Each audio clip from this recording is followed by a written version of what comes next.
ለጠላቶቻችን ፍርሃትን መደንገጥን አምጥቶ አስከትሎባቸዋል። ለቤተ ክርስቲያን ደግሞ ትልቅ የምስራች ሆኖታል ማለት ነው። እግዚአብሔር የትንሣኤ ቀን ወስኗል። አመሳልስት ዕለቱ ነው በሦስተኛው ቀን ብሎ የመከራውንም ጊዜ ወስኗል። መፍረስንም ፈቅዷል።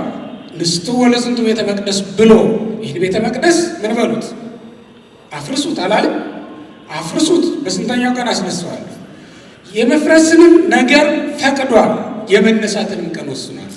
በእውነት ቤተ ክርስቲያን ዝግ ቤት ውስጥ ላሉት ካልደረሰችላቸው፣ በሐዘን ላሉት ካልመጣችላቸው ማን ነፃ ሊያወጣቸው ይችላል? በዚህ ዓለም በእውነት ገንዘብ ነፃ የሚያወጣ ይመስላችኋል? ስልጣን ነፃ የሚያወጣ ይመስላችኋል? እንደዚያ ቢሆን ኑሮ ከእኛ በጣም ባለጸጋ የሆኑ ሀገራት በተስፋ መቁረጥ ውስጥ ወድቁ ነበር።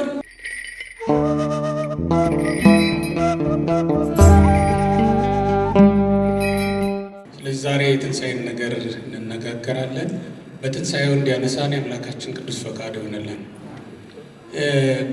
አምላካችን መድኃኒታችን ኢየሱስ ክርስቶስ በተነሳባት በዛች ሌሊት በወቅቱ በመቃብሩ ስፍራ በመቃብሩ ዙሪያ የነበሩ የተለያዩ ሰዎች እንደሆኑ ይታወቃል። በመስቀሉ ዙሪያ የነበሩ ሰዎች ልዩ ልዩ እንደነበሩ ሁሉ በመቃብሩም ዙሪያ የነበሩ ሰዎች ልዩ ልዩ ናቸው። በእግዚአብሔር መንግሥት አጠገብ በእግዚአብሔር መንግሥት ዙሪያ የሚኖሩ የተለዩ ጻድቃን ናቸው እንጂ እግዚአብሔር ባለበት ስፍራ ሁሉ የእግዚአብሔር ወዳጆች ብቻ ስለ እግዚአብሔር መልካም ነገር የሚያወሩ እግዚአብሔርን የሚያምኑና የሚያመልኩ እግዚአብሔርን የሚፈሩ ሰዎች ብቻ ይኖራሉ ብለን አናምንም። ምክንያቱም በተሰቀለበት ስፍራ በቀኝና በግራው ጥጦስና ዳክርስ ነበሩ፣ ወይም ፈያታዊ ዘየማንና ፈያታዊ ዘጸጋም ነበሩ። እንዲሁም መላእክት በአውደ መስቀል የነበሩ መሆናቸውን አባቶቻችን ቢነግሩንም በመስቀሉ ዙሪያ እሱን የሚሳደቡና ለስሙ ክብር የማይሰጡ አይሁድን መኖራቸውን እናውቃለን። ስለዚህ በዚህ ምድር ላይ እግዚአብሔር ባለበት ስፍራ ሁሉ የእግዚአብሔር ወዳጆች ብቻ ናቸው ያሉ ብለን አይደለም እንደመድመው ማለት ነው። በመቃብሩም ዙሪያ ልክ እንደዚህ አይነት ሰዎች ነበሩ፣ የተለያዩ ሰዎች ማለት ነው። መቃብሩን አምላካችን መድኃኒታችን ኢየሱስ ክርስቶስን ለማየት ናፍቋቸው መነሳቱም ደግሞ ትዝ ብሏቸው እነሳለሁ ብሎ አስቀድሞ የነገራቸው ቃል ትዝ እያላቸው በመቃብሩ ደጅ በመቃብሩ ዙሪያ ሲመላለሱ ያደሩ ሰዎች ነበሩ። የትንሣኤውን ነገር ሊናገሩ ሊያበስሩ የመጡ መላእክትን ደግሞ እንዲሁ ነበሩ ማለት ነው። መድኃኒታችን ኢየሱስ ክርስቶስ ወደዚህ ዓለም ከመምጣቱ ጋር ተያይዞ የመጀመሪያውን ይወርዳል ይወለዳል የሚለውን የተስፋ ቃል ከነገሩን መላእክት ጀምሮ ክርስቶስ እስከተጸነሰባት ዕለት ድረስ ይሄንን የምስራች እያዙ እየመጡ ሲያገለግሉን የነበሩ መላእክት እስከ ትንሣኤውን ድረስ አልተለዩም። ገና በእርግጥም ይደገማል። እንዲሁ ወደ ሰማይ ሲወጣ እንዳያችሁት ዳግመኛ ይመጣል ብለው እስኪነግሩን ድረስ ያ የምስራቹን እየነገሩን ይቀጥላሉ ማለት ነው። ዛሬም በመቃብሩ ዙሪያ ቅዱሳን መላእክት በሶስት ነገር የጌታችን የመድኃኒታችን ኢየሱስ ክርስቶስን የመነሳቱን ነገር አስረድተውናል። አንደኛው ወርኃ ትፍሥሕት ወርኃ ተሐድሶ ነው ለማለት፣ ይህም ማለት የተድላ የደስታ ዘመን ቀርቦላችኋል ለማለት፣ ደስ ይላቸው ዘንድ እነዚያ ሐዘንተኞች እንዲጽናኑ ነጭ ልብስ ለብሰው መታየታቸው ነው።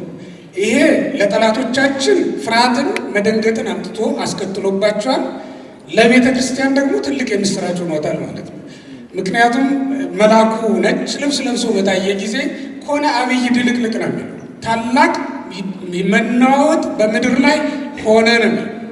ይህንን ቃል በደብረ ታቦር ነበር የሰማነው። ክርስቶስ ብርሃነ መለኮቱን በገለጠ ጊዜ በግርማ መንግሥት ሲገለጥ ነጭ ሆኖ በተመለከቱት ጊዜ መናወጥ ትልቅ ድምፅ ይሰማ የነበረው እና በዙሪያውም የነበሩ ሰዎች ደንግተው እስኪወድቁ ድረስ ትልቅ ፍርሃት የነበረው በዚያ በደብረ ታቦር ነበር። ዛሬም ቅዱሳን መላእክት በዚያ ሁኔታ ሲገለጡ በምድር ላይ መናወጥ ተከስቶ ሆኖ ነበር። በዚህ ምክንያት ለቤተ ክርስቲያን ያ መናወጥ የሚያስፈራና የሚያስደነግጥ አልነበረም።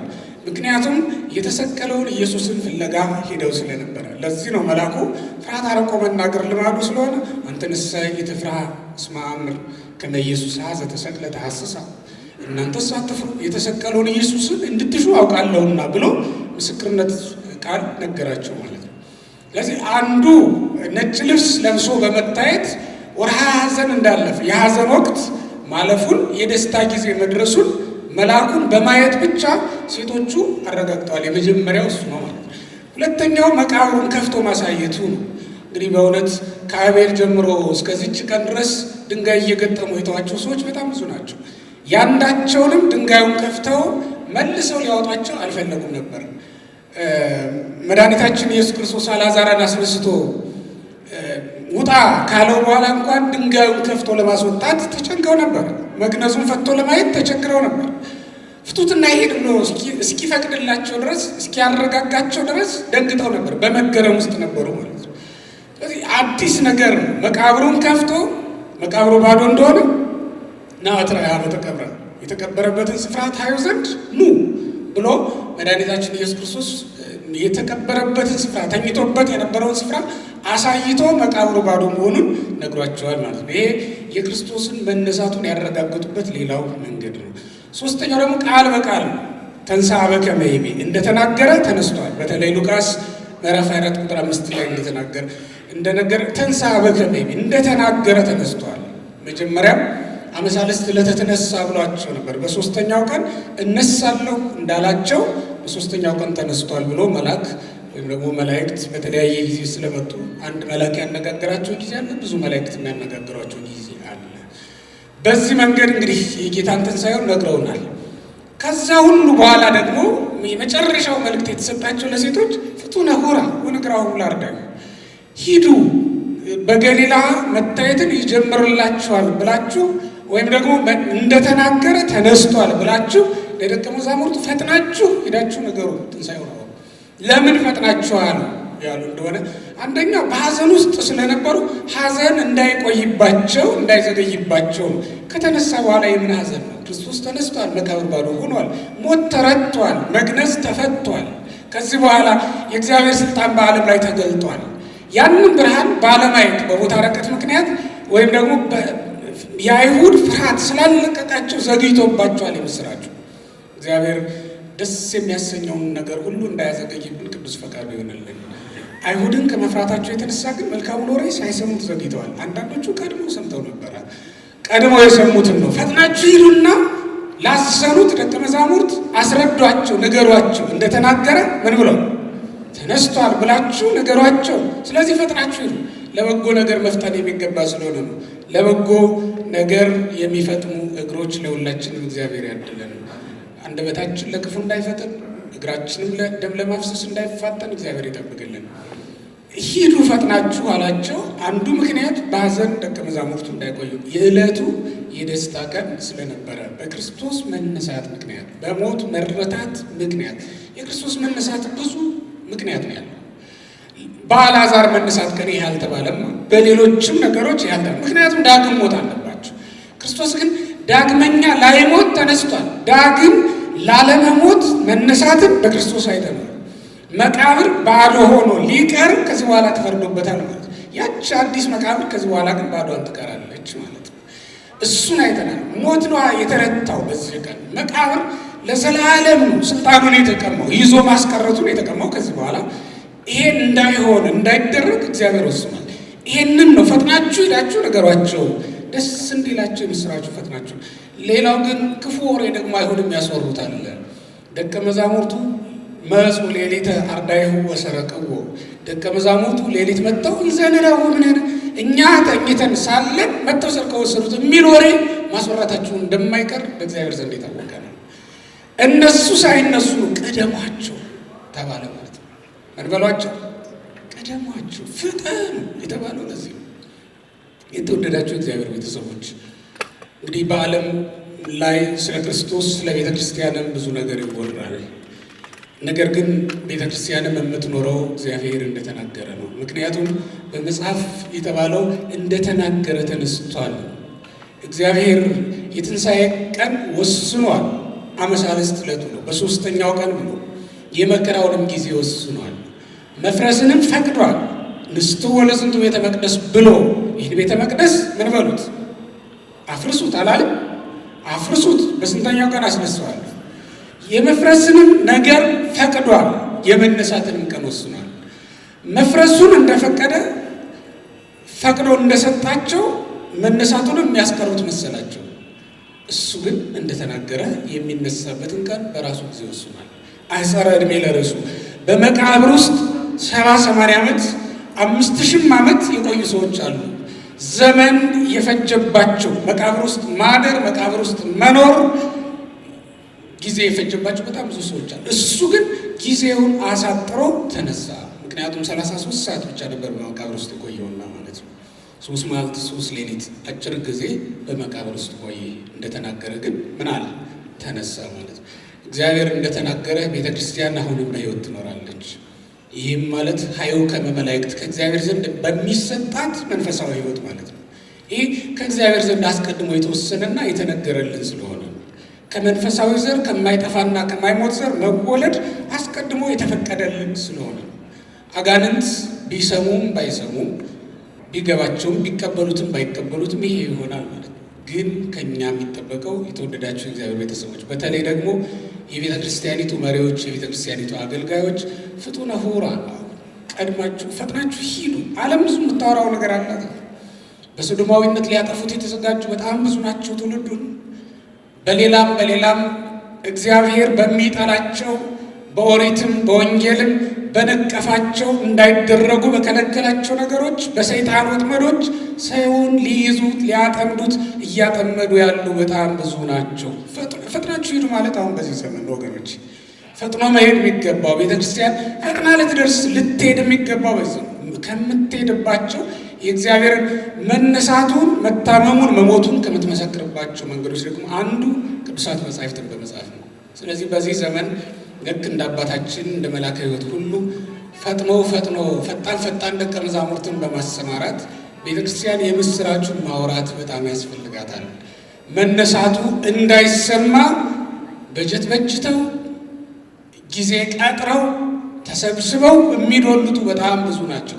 ኃይል አሰማርተው የምስራቹ ለዓለም እንዳይሰማ ሐዋርያት እንደተዘጋባቸው እንዲቀሩ፣ ሐዋርያት አንገታቸው እንደደፉ እንዲቀሩ፣ ፍርሃት እንደነገሰባቸው እንዲቀሩ የተደረጉ በጣም ብዙዎች ናቸው።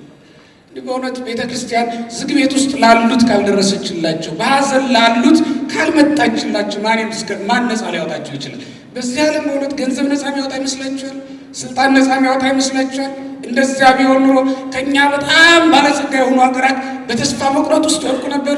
ከእኛ በጣም በሀብት ያደጉ ሀገራት በጣም በነፃነት ውስጥ የሚኖሩት በዲሞክራሲ ውስጥ የሚኖሩት የሚባሉት እንደፈለጉ በልተው እንደፈለጉ ጠጥተው የሚኖሩ ሀገራት ከፎቅ ወድቀው ይሰበሩ ነበር። ከፎቅ ወድቀው እንዲሞቱ ባህር ጠልቀው እንደወድቁ ያስቡ ነበር። ይህን ሁሉ ነፃ የሚያወጣውና ታላቅ የምስራች በልብ ውስጥ የሚያስቀምጠው የክርስቶስ የመነሳቱ ነገር ስለሆነ ነው ወገኖች። የክርስቶስን ትንሣኤ በየቀኑ መስማት ተንሥአ በከመ ይቤ እንደተናገረ ተነስቷል። የተኛበትን ስፍራ ኑና እዩ ናትራ በተቀበረ የተኛበትን የተቀበረበትን ስፍራ ኑና የለም። መግነዙም ይኸው መቃብሩም ይኸው ባዶ ነው። መግነዙም ሰው የለበትም እንዲባል ነው የሚያስፈልገው። አስቀድሞ ቤተክርስቲያን ይህንን ደስታ ለዓለም ሁሉ ይዛ መሄድ አለበት። ሐዋርያት ለዚህ እኮ ነው እስር ቤት ውስጥ ተቀምጠው ቤተ መንግስት ካለ ሰው በላይ ደስ ይላቸው የነበረው እኮ ለዚህ ነው። እየተደበደቡም ታስረው እየተገረፉም ደስ እያላቸው ይወጡ የነበረው ወደ አደባባይ ከሰው ሲወስዷቸው ወደ ሸንጎም ሲያቆሟቸው ለሞት የሚሄድ ሰው ያን ያክል ይደሰታል እንደሆኑት። ዛሬ ለመብል ለመጠጥ የሚቀሰቅሱት ሰው ከሚያገኘው ደስታ በላይ ደስ ይላቸው ነበር ሐዋርያት። ለምን? ትንሣኤውን አስቀድመው ሰምተው ስለነበረ። ተንሥአ በከመ ይቤ የሚለው ነው በልባቸው የሚወጣ የሚወርደው። ቤተክርስቲያን ፈጥና ነግራቸዋለች። መንፈስ ቅዱስ ከአይሁድ ዜና ክፉ ዜና ሰርቀው ወሰዱ ከሚለው ቀድሞ የምስራቹን ነግሯቸው ስለነበረ ነው። ስለዚህ በተለይ እኛ የቤተ ክርስቲያን አባቶች በቤተ ክርስቲያን አገልግሎት ውስጥ ያለን ሰዎች ፈጥኖ መሄድ በጣም አስፈላጊ ነው። በዚህ ዘመን በመጻሕፍት በድምፅም በተለያዩ ነገሮች በእውነት የምስራቹን ማድረስ፣ ዓላማው ደግሞ ሰዎችን ማዳን የሆነ የምስራች መንገድ። እነዚያ ሴቶች ሲሄዱ እኮ በጎዳና እየሮጡ ነው የሄዱት እና ለሁሉም ላገኙት ሁሉ ተንሥአ እያሉ ይናገሩ ነበር። ለጊዜው የማይታመን የሚመስል አላምኗቸውም እኮ ብዙዎቹ ሴቶች አስገረሙን ነው ያሉ። ከሐዋርያት መካከል እንኳን በደንብ ያልተቀበሏቸው ሰዎች ነበሩ ማለት ነው። ምክንያቱም በእለቱ ይወራ የነበረው ነገር በጣም ብዙ ነው። ሰርቀ ወሰን እንዲህ ያደረገ የሚባለው ነገር በጣም ብዙ ስለነበረ አንዳንዶቹ በማለዳ ወደ መቃብር የሄዱ ሰዎች አስገርመውና አያችሁ፣ ይህንን የምስራች እየሰማ ወደ መቃብሩ ያልመጣ ሰው ነበር፣ ለማረጋገጥ ያልመጣ ሰው ነበረ ማለት ነው። ይህን የሚመስል ተአምር ተደርጎ በምድር ላይ ይህን የመሰለ የምስራች ተነግሮ ሰው ይተኛል፣ ሰው በዛው ይቀራል፣ ሰው ወደ ሌላ ሀገር ይሄዳል። እነዚያ የኤማሁስ መንገደኞች እኮ ሂደን እናረጋግጥ እንኳን አላሉ፣ በዛው ነበር ሄዱት። አሁን በእውነት ስጋውና ደሙን የሚያክል ምግብ ተዘጋጅቶ እየተበላ ሰው ላለመቁረብ ይዘገያል። አሁን በእውነት ንስሐ ገቡና በነፃ መንግሥተ ሰማያት ግቡ እየተባለ ሰው ንስሐ ከመግባት ይዘገያል። አሁን በእውነት ኑና በነፃ በሰማይ ለመላእክት የተሰበከውን ቃል ወንጌልን ስሙ እየተባለ መላእክት የሰሙት ዜና እኮ ነው ወንጌል። ክርስቶስ ራሱ ወርዶ አምላክ ሰው ሆኖ ያስተማረው ቃል እኮ ነው ወንጌል። በእውነት ማንም ታዋቂ ደራሲ ከደረሰው መጽሐፍ በላይ እንደሆነ ታውቃላችሁ። ወንጌል መንፈስ ቅዱስ ያጻፈው መጽሐፍ እንደሆነ ታውቃላችሁ። ያንን ቃል ኑና ስሙ እየተባለ ሰው ወደ ሌላ ይሄዳል፣ ይዘገያል። ወደ ጉባኤ ለመምጣት ጊዜ ያንሰዋል። ኧረ በእውነት በጣም ይገርማል። እነዚያ ደቀ መዛሙርት ግማሾች ወደ ደግሞ እኮ አለማፈራቸው ያወራሉ። ሴቶች ያስገርሙ፣ የሴቶች ያስገርሙ። አንዳንዶቹ በሌሊት ወደ መቃብር ሄዱ ሰዎች ተነስቷል እያሉ ያወራሉ። አያችሁት? እንደ አሉ ዋልታ ነው የተመለከቱት። የዘላለም ሕይወትን ነገር ወገኖቼ እንደ ዋዛ እንደ ፈዛዛ አትመልከቱት። በዚህ ዓለም ላይ ለዘላለም ሕይወት የሚያበቃውን መንገድ ካልያዝን በስተቀር ሌላ ትርፍ የለንም። ሁሉም ነገር ትተነው የምንሄድ ነው። ይዘነው የምንሄድ ነገር ብቻ ላይ ትኩረት ማድረግ ይኖርብናል። ለዚህ ነው ይህን ቁም ነገር ለሰው ለማድረስ ነው ፍጠኑ የተባለው። ስለዚህ የተወደዳችሁ እግዚአብሔር ቤተሰቦች ዛሬ በዚህ መጽሐፍ እግዚአብሔርን በተለያየ መንገድ ያገኘ ነው። ሁላችንም እውነት ለመናገር በሰባኪ በኩል ያገኙታሉ፣ በስነ ፍጥረት በኩል እግዚአብሔርን ያገኙታሉ፣ በመጻሕፍት በኩል እግዚአብሔርን ያገኟቸው ሰዎች አሉ እና እንደው በመጽሐፍ እግዚአብሔርን ካገኙ ሰዎች መካከል ዲዮናስዮስ የሚባል የእስክንድርያ ሊቀ ጳጳስ አለ። የቅዱስ ጳውሎስን መጽሐፍ ተመልክቶ ነው እግዚአብሔርን ያወቀው። በስነ ፍጥረት እግዚአብሔርን ካገኙ መካከል ደግሞ ዲዮናስዮስ የሚባል በስም ተመሳሳይ ነው። እሱ ዛሬዎስፋጎስ የሚባለው ማለት ነው የግሪኩ። እሱ ደግሞ በስነ ፍጥረት እግዚአብሔርን ካገኙ ሰዎች መካከል ይመደባል ማለት ነው። በጥበብ እግዚአብሔርን ካገኙ ሰዎች መካከል እግዚአብሔርን በየት በኩል እንደምናገኘው እግዚአብሔር በየት በኩል መልእክት እንደሚያስተላልፍልን አናውቅምና ለማስረዘም እዚህ ላይ ጨርሳለሁ። ትምህርት አልቆብኝ አይደለም፣ ልቀጥል። ትምህርቱ ሲያልቅብኝ ጊዜ ያለቀ ትላለህ እንዳትሉኝ እንዳታሙኝ ብዬ ነው እንጂ ይበቃኛል። እግዚአብሔር ይስጥልኝ።